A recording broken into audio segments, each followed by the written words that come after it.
This channel is supported by TrueFire. TrueFire is an online library of lessons from some of my favourite players. There's thousands of lessons on there. You can use the promo code JNC40 to get 40% off of any of their courses.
Right, since I've got this in the house, I wanted to do a little bit of a video on it because they're actually fairly special guitars, these boys. A bit of housekeeping. First of all, if you haven't already watched the video from Keith on the history of Epiphone, I think that's a really, really good video to watch to get a bit more of a sense about what Epiphone guitars, their history and all of that stuff. And I did see in a Tom Bukovac video where he was playing an Epi, where he kind of talked about Epiphones being in some ways like a bit of a sleeker guitar than a Gibson, and for a period of time Epiphones were built by Gibson, right? And I guess that would have been the sort of time that we're actually interested in here, i.e. John Lennon and stuff. Another slight bit of housekeeping, I think I'm going to release a single on Friday on Bandcamp if you're interested at all, and whether you've been asking, you know, about original music that I've done and stuff. I do have a Bandcamp, I am on Spotify if you're interested at all, but let's not pretend like there's going to be tons of people for that. But Bandcamp on Friday, I'll drop that single. You've heard bits of it in the intros of a couple of videos, but it's a song that I wrote a long time ago called If You Stay. Right, what's interesting to me about this guitar is that actually we're getting very close now to being further away from when these were built. What would be the way that I could say that? So 65 is what this was based on, right? And they came out in 1997. We're now like nearly 30 years past the point that these came out, right? Nearly. But yeah, these were essentially built in, well, the body parts and stuff were apparently built in the Tarada factory. So it'd be Tarada guitars that you'd be looking at, right? But yeah, the parts were made in the Tarada factory, and then they were assembled and finished in the Gibson factory. But anyway, I've got a little bit of blurb here about them. I guess what I would say... Oh, anyway, where was I? So, stripped vintage natural with one coat of nitrocellulose lacquer sealer over white body binding, original body shape, 5-layer maple birch, maple, so 5-ply, top contour bracing, spruce with original relief cut spacing and depth, one-piece mahogany neck with 14-degree neck grain orientation, rosewood fingerboard with original pearloid parallelogram fret markers, stamped with John's original serial number, elliptical neck shape. Now the neck shape is significantly kind of sleeker, I would say, than a typical ES335. Neck binding over fret ends, Corian nut, headstock angle 17 degrees, dog-eared P90 pickups, nickel-plated Gibson factory hardware, gold Grover machine heads, dovetail neck joint at the 16th fret, which is significant, ABR bridge with nylon saddles, but I think he's changed these to Graphtec. So that's just some of the specs about it, but essentially this is an incredibly lightweight guitar. It feels awesome. Nearly 30 years old, as I say, and it's kind of aging like fine wine. Definitely my favourite Epiphone I've ever played. A little bit special.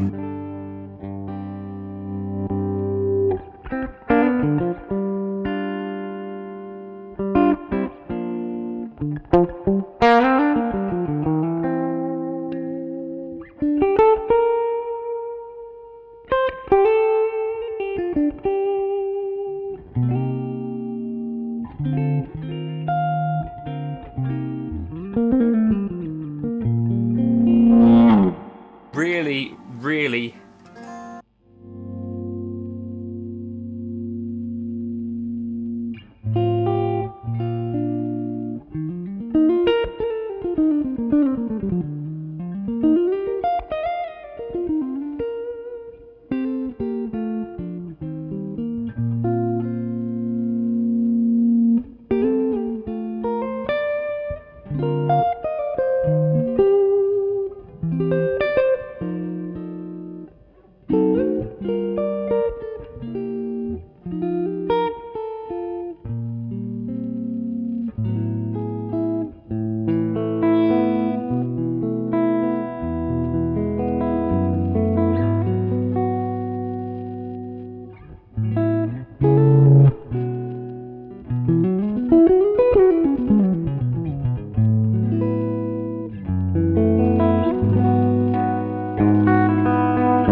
But anyway, as you can hear, probably super resonant and lovely sounding, even unplugged.